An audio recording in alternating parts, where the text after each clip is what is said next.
Imagine an active military airbase in 50-degree heat.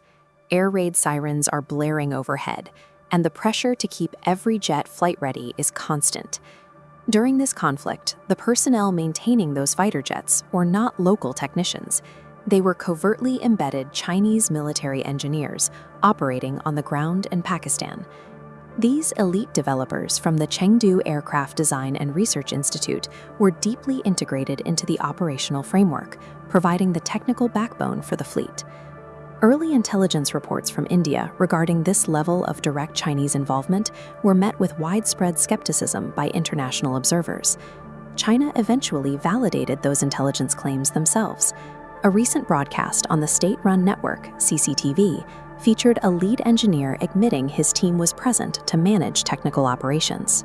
The interview described the physical toll of the mission, with technicians working through exhaustion to ensure Pakistani jets remained airworthy under combat conditions. This physical deployment of technical staff was the first phase of a much larger strategy.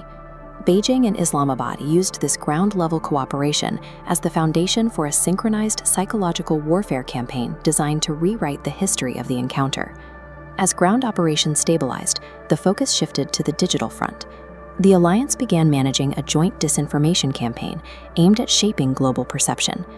To capture the attention of the global defense market, they manufactured a narrative of a decisive air-to-air combat success.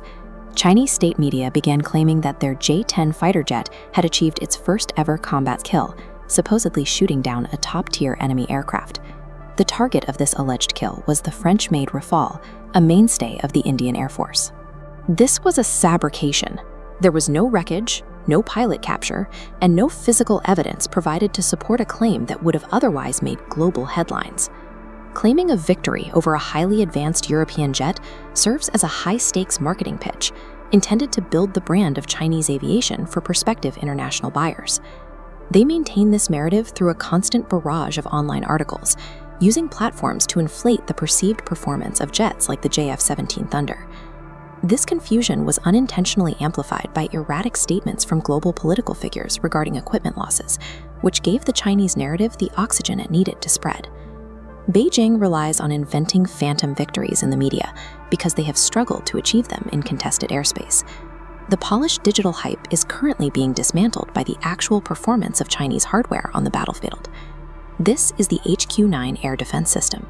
It is marketed globally as a state-of-the-art shield capable of intercepting modern threats. That shield failed in Pakistan, where an Indian drone successfully bypassed the system's radar array and completely destroyed it. A similar failure occurred in Iran. Their HQ-9 batteries were unable to stop precision American bombing runs. Failing across two different operational theaters raises serious questions about the reliability of China's flagship defense exports. The aggressive J-10 propaganda campaign acts as a necessary smokescreen designed to distract the global defense community from these high-profile failures of the HQ-9. India is recognizing that passive responses and aesthetic military montages are no longer enough to counter a state-sponsored disinformation machine. The strategy is shifting toward proactively using intelligence to expose the real-world limitations of Chinese hardware.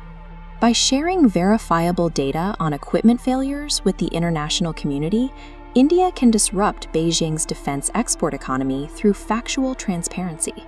The Indian military is becoming increasingly assertive, taking direct control of its own operational narrative to counter false claims in real time. In modern hybrid conflict, winning the information war is just as critical as